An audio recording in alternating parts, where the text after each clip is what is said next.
¿qué tal? Muy buen día. Mi nombre es Florentina Fernández, radióloga de profesión y especialista en biodescodificación. En este momento estamos haciendo un video específicamente del cáncer. Vamos a hablar de la enfermedad del siglo XX, que es el cáncer. Muy bien, en este momento vamos a hablar de la biodescodificación del cáncer. Vamos a hablar de la enfermedad del siglo XX y vamos a comenzar por identificar el conflicto emocional, el shock biológico que provoca el impacto en el cerebro y que genera, a final de cuentas, y desarrolla un cáncer. Vamos a comenzar y vamos a decir primero que nada que este tipo de impactos se genera en la primera etapa de vida, es decir, de los 0 a los 7 años. Es donde nosotros, por lo regular, recibimos el primer impacto emocional y lo realizan generalmente papá, mamá, abuelos, tíos, etc. Las personas que están en nuestro entorno y que están haciendo en su momento el papel de papá y mamá. Entonces, ¿qué es lo primero que vamos a identificar? Pues vamos a irnos de los 0 a los 7 años. Si hubo una emoción o un impacto guardado, encriptado, codificado, que quedó dentro de nuestra memoria celular y que hoy por hoy se está convirtiendo en nuestro destino de vida. Y es ahí donde vamos a comenzar a mencionar los puntos básicos, los sentimientos básicos que nos impactaron y que fueron los que pudieron desencadenar a un cáncer en cualquiera de nuestros órganos. ¿Cuáles son los conflictos primordiales por los que pasa ese niño? Puede ser rechazo, puede ser abandono, puede ser humillación, puede ser traición, puede ser injusticia. Es decir, que este impacto que va a recibir ese niño aún inocente, que aún no tiene un estado de conciencia, porque ese se adquiere hasta de los 7 años en adelante, ese impacto que va a recibir ese niño va a ir minando. Es como, para que se den una idea, es como si nosotros pusiésemos en un techo, cayese una gota de agua y estuviera minando en el mismo lugar.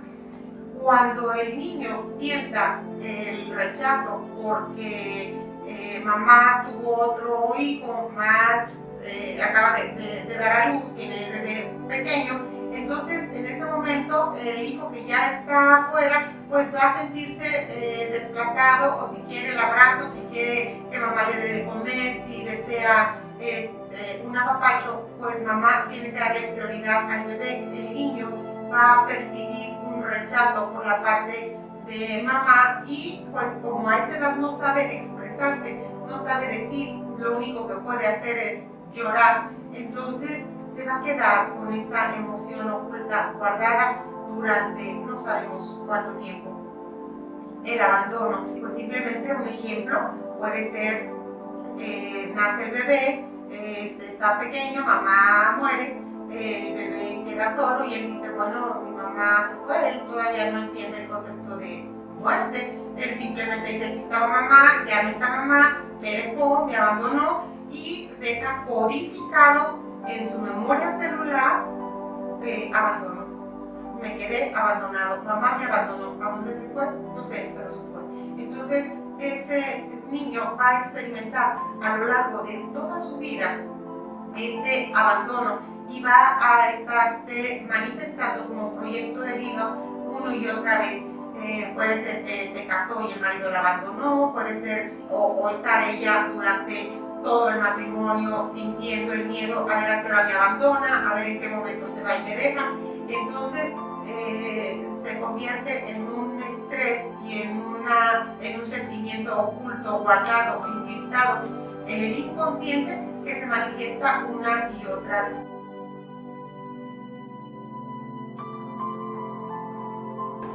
Ok, ¿a qué nos referimos con shock biológico? Para poder recibir un impacto, un shock que impacte en la psique de la memoria del niño, necesitamos tres elementos fundamentales. Uno, que sea un imprevisto, que se tome por sorpresa, que sea algo que no esperabas. Lo segundo, que se viva en soledad y en aislamiento, independientemente de que se esté rodeado de gente. Aquí el detalle es que te lo guardas, te lo quedas, y ese niño, como le cuesta trabajo expresarse, lo único que puede hacer es llorar y aislarse. No va a pensar que no va a haber quien lo pueda entender y comprender, entonces prefiere aislarse. Y cuál es el otro punto a mencionar, es no tener una solución satisfactoria. Si ese niño sufrió un impacto de rechazo, de abandono, de humillación, de traición, de injusticia, y no hubo algo que resarciera esa percepción que tuvo el niño, pues automáticamente no va a tener una solución satisfactoria.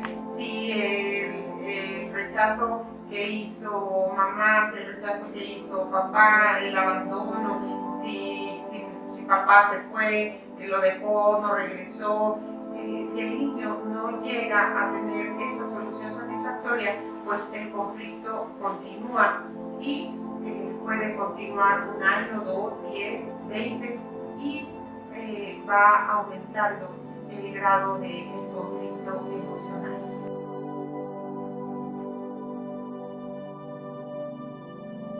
Ese conflicto emocional, recordemos un factor muy importante. Hablemos del alma, hablemos del inconsciente y recordemos algo muy importante, que el alma es inocente. El alma no distingue lo real del imaginario y el alma es atemporal. ¿Qué quiero decir con esto? Que una cosa es la que percibe nuestra mente y otra cosa es la que percibe nuestra alma. Una cosa es lo que estamos viendo, que puede ser real o puede ser imaginario, y otra cosa es lo que estamos sintiendo. Por eso, si está un evento donde están 3, 4 personas viendo el mismo evento, cada quien lo va a percibir diferente. ¿Por qué? Porque el alma es inocente. El alma no distingue si realmente está pasando en este tiempo, si yo tengo el recuerdo de lo que me pasó hace 1 año o 2 años o 10 años. Vuelvo a vivir. Acuérdense el dicho de recordar es volver a vivir. Y aquí funciona literal. El hecho de que yo esté recordando el suceso que tuve hace 1 año o hace 7 años, para mí es como si lo estuviera nuevamente viviendo. Vuelvo a sentir la misma emoción, vuelvo a sentir la misma reacción, mis hormonas vuelven a secretar químicamente todos los elementos que se generan al tener ese estrés, ese recuerdo, esa sensación. Entonces, cada que yo tenga ese pensamiento una y otra vez, lo estoy recreando, lo estoy co-creando, lo estoy repitiendo y estoy minando, estoy creando una profundidad en esa emoción que al final de cuentas va a repercutir en alguna parte de mi cuerpo. ¿Por qué? Porque vamos a suponer que estamos en una azotea y vamos a suponer que ahí está cayendo una cantidad de agua, se está minando. ¿Qué es lo que va a pasar si dura 1 día, 1 año, 10 años? Pues va a crear un pozo, va a crear una profundidad, va a crear grietas.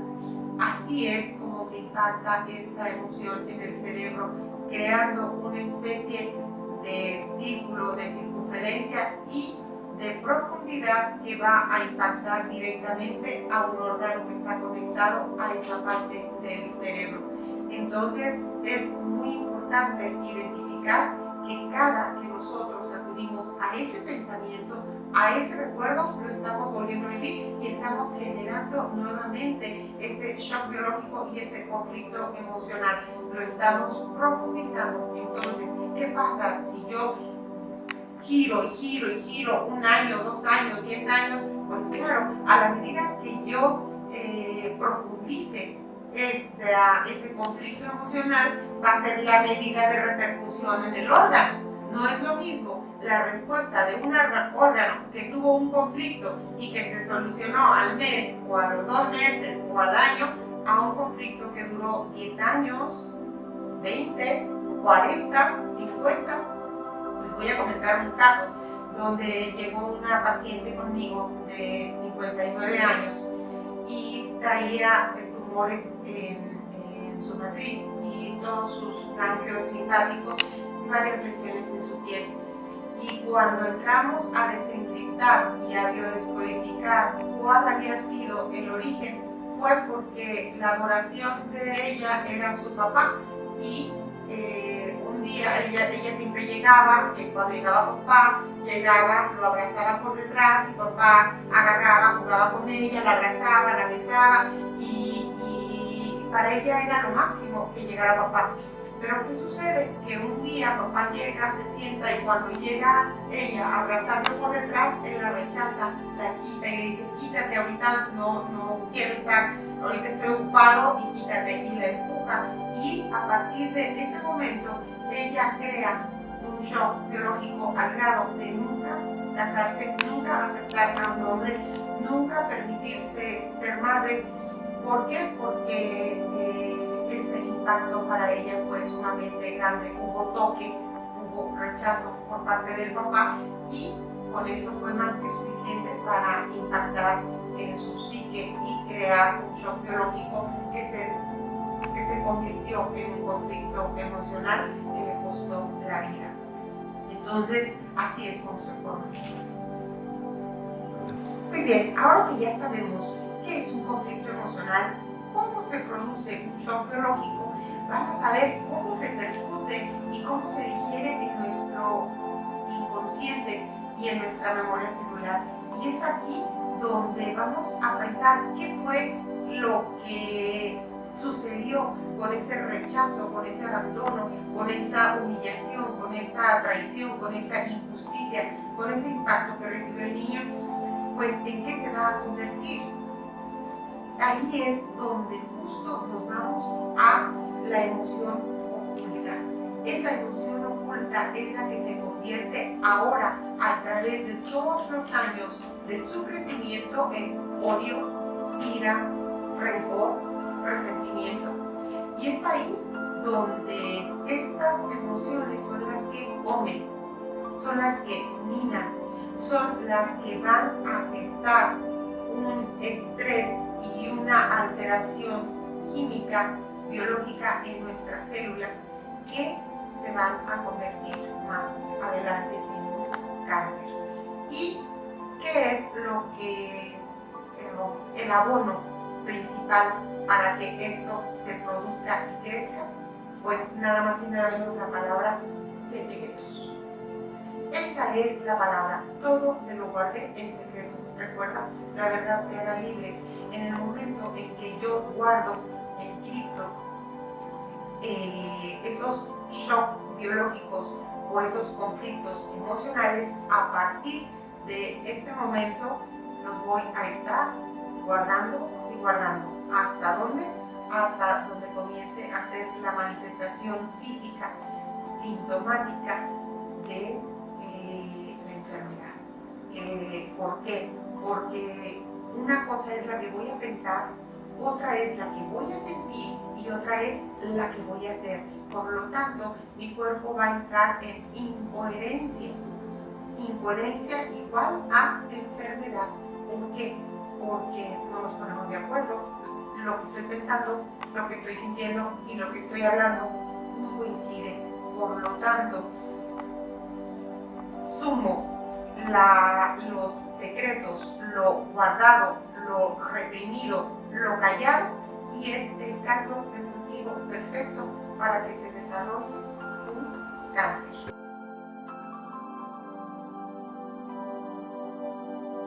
Muy bien, ahora sí, ¿de dónde va a depender la evolución de esta enfermedad? Y es aquí donde nos vamos a la percepción. ¿Cómo lo percibimos? En el momento en que me dicen, usted tiene cáncer, ¿cuál es mi percepción?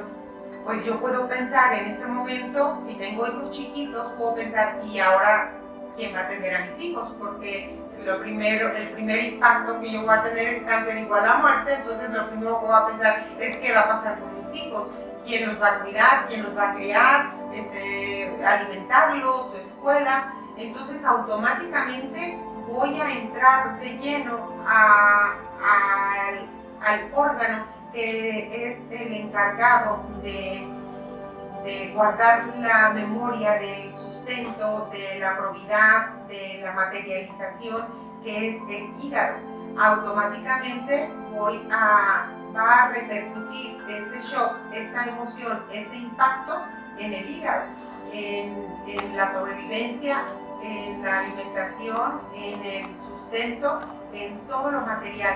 Así es de que muy probablemente si yo resuelvo en un mes, 2 meses, ese pensamiento y digo no pasa nada, voy a salir bien, todo está bien, mis hijos no les va a faltar nada, en ese momento yo voy a entrar en solución. Pero si pasa un mes, 1 año, 2 años, 3 años y no resuelvo ese conflicto, 5 años y sigo con el conflicto, bueno, pues muy seguramente va a minar las células hepáticas y dentro de 1 año, 2 años, posterior a la solución que yo di, hoy hago otra vez el estudio ahora de hígado porque tengo síntomas y en ese momento va a aparecer que otra vez hay células altamente diferenciadas. ¿Por qué? Porque estuvo bajo esa vibración, bajo ese estrés, bajo ese miedo, bajo esa angustia,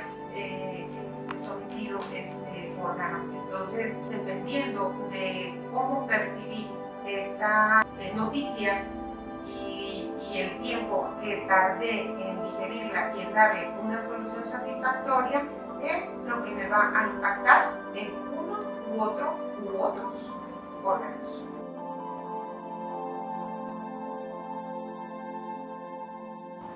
Muy bien, a continuación vamos a dar paso a dar respuesta a las preguntas que ustedes amablemente nos realizaron. Adelante. Gloria Urrola, desde Morelia, Michoacán. Pregunta desde el Instituto Mexicano de Estética y Dermopigmentación. Su pregunta es: ¿por qué justo en el momento en el que estás más tranquila es cuando aparece el cáncer? Muy bien. Lo que pasa es que ya entraste en solución. ¿Recuerdan que les mencionaba que cuando primero entras en conflicto emocional, cuando recibes el shock biológico y a continuación pasas por todas las etapas de diagnóstico, de cómo lo percibiste, y en ese momento comienzas a tratar de dar solución satisfactoria a ese conflicto? ¿Qué pasa? Que en el momento en que tú te encuentras, vamos a suponer que toda la vida te sentiste rechazada, te sentiste abandonada, te sentiste desprotegida, y de repente te llega un marido excepcional, un marido maravilloso que te cubre, te protege, te provee, te da todo lo que tu alma y tu inconsciente requiere. ¿Qué va a suceder? Pues en ese momento te relajas, en ese momento sueltas, y en ese momento es cuando el inconsciente dice: ok, yo aquí tengo encriptado en mi memoria celular un conflicto de falta de protección, de rechazo, de abandono, de miedo. Entonces ahora sí ya me puedo relajar, y en ese momento hagan de cuenta que estalla todo lo que estaba guardado. María Fernanda Winder, de Toluca, Estado de México, pregunta: si hay gente que es vegetariana, nunca fuma, nunca come carne, no toma y le da cáncer? La pregunta es ¿por qué? Ok, claro, porque realmente no es lo que comes lo que te provoca el cáncer. Lo que te provoca el cáncer es las emociones, con lo que aderezas lo que te comes. ¿Qué aderezo le pones? ¿Con quién comes? Cuando llegas a tu casa con tu marido, alegas, peleas cada que estás en la mesa con mamá, con papá, con hermanos, con quien esté, ¿con qué estás aderezando esa comida? No es en sí el alimento, sino la emoción que estás poniendo. Por eso es tan importante que cuando estén dándole de comer a los niños, imagínense, el niño lo regañaron, lo castigaron, y en ese momento, y cómete la sopa, y cómete las verduras, y cómete esto, y ya de ahí te vas a acostar. Pues obviamente el niño va a tener dolor de estómago, va a tener diarrea, va a tener una serie de síntomas. ¿Por qué? Por el aderezo que le pusieron a su comida. Ese hace más daño que la comida en sí. Paulina Yasser de Vancouver, Canadá, pregunta: ¿por qué atacó el cáncer a ese órgano y por qué empezó ahí? Claro, aquí te voy a poner un ejemplo. Vamos a suponer que un conflicto de herencia, de pérdida de tierras, de casa, de empresa, todo lo que tenga que ver con si yo estoy en este momento resonando con me robaron, me quitaron, me despojaron, mis hermanos, mi familia, yo tenía derecho a estas tierras, tenía derecho a esta casa, me sacaron de mi casa. Ese impacto en la psique va directamente relacionado a tu páncreas y automáticamente va a manifestarse a nivel de ese órgano la emoción y el pensamiento que está teniendo. O sea, cada que toque un órgano tiene un origen de pensamiento y de percepción. Entonces aquí lo que yo tendría que hacer es preguntarme qué estuve pensando y dándole vueltas, o fue un pensamiento constante en mi vida durante 1, 2, 10, 20 años, y seguramente está hilado y conectado completamente con el órgano afectado. ¿Qué lo rigió? Tus pensamientos y tus emociones. Y cada que te acordabas de eso o hablabas, porque la palabra también decreta, entonces la palabra tiene una fuerza y tiene una energía gigantesca. Esa palabra, hacer conciencia, el uso de las palabras que más manejamos. ¿Sabían ustedes que inclusive cuando personas que dicen muchas groserías, muchas maldiciones, mucho todo, tienen muchísimas pérdidas? En muchos sentidos, económico, moral, social, familiar, hay mucha pérdida. Entonces, esa parte que está impactando, definitivamente, vete a el recuerdo de qué es en lo que más pensaba yo, qué es lo que más decía, y seguramente te va a arrojar en la conexión con el órgano que está afectado.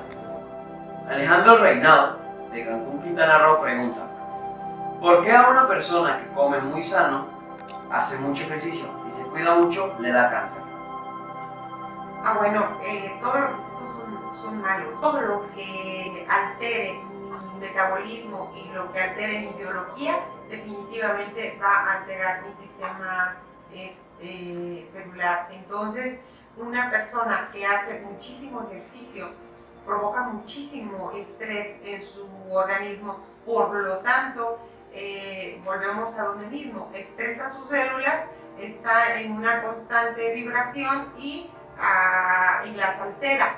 Aquí la pregunta más bien que yo le haría es: ¿qué es lo que me hace o qué es lo que te hace correr tantos kilómetros, tantas millas? ¿A qué le corres? ¿A qué le huyes? ¿Por qué tienes esa necesidad biológica de correr tanto, afectando a tu organismo y a tu metabolismo? Más bien yo me iría a ver cuál es el conflicto que está provocando, ponga a marchas forzadas ese organismo y corra tantas millas y esté generando un proceso de cáncer. Todos los excesos definitivamente nos van a llevar a una conducta de desequilibrio, de incoherencia y, por supuesto, de enfermedad. María Esther Pimentel, de Zamora, Michoacán, pregunta: ¿me merezco el cáncer? ¿Hice algo mal por no cuidarme? Me dijeron que fuera al médico y no fui. mucha gente me pregunta, ¿y por qué? ¿Qué hice yo para tener el cáncer? Y mi respuesta es todo. Hiciste todo lo que tenías que hacer para tenerlo, no tengas la menor duda. Aquí el conflicto que tenemos se llama culpa. Está representando una gran culpa y eso está en nuestro transgeneracional. La culpitis la traemos desde Adán y Eva, de la mujer que es la pecadora y la que lleva al mal al hombre y la que lo incita. Entonces tenemos heredada esa culpa. Lo primero que yo tendría que responderle es de que te sientes culpable, y lo que puedo decirte es que todo lo que has hecho hasta el día de hoy ha sido infinitamente perfecto, porque hasta los pelos de la cabeza del hombre están contados y ninguno se cae sin su voluntad. Veniste a resolver un conflicto en esta misión de vida, y uno de ellos pues definitivamente es la culpa, y está asociada generalmente con el victimismo. Para nosotros poder ser víctimas necesitamos un victimario, y una cosa sí puedo decirte, que nada más una vez puedes ser víctima, porque a partir de la siguiente ya eres victimario tú también. ¿Por qué? Porque ya necesitas hacer sentir al otro ese victimismo, y al hacer que el otro sienta ese victimismo, pues te conviertes en victimario. Entonces ese sería el programa que está en tu transgeneracional y en el que te recomiendo pongas observación allí. Bueno, quiero agradecerles a todas las personas que nos hicieron el favor de hacer las preguntas, y a ustedes que estuvieron atentos a este video. Y quiero recordarles una frase de Carl Gustav Jung, donde dice que todo aquello que mantienes oculto se convertirá siempre en tu destino de vida. Así es que hay que decirle adiós a los secretos, hay que decirle adiós a los anillos en el dedo meñique, que es el que corona los secretos, y la verdad nos hará libres. Recuérdenlo siempre, y muchas gracias y hasta pronto.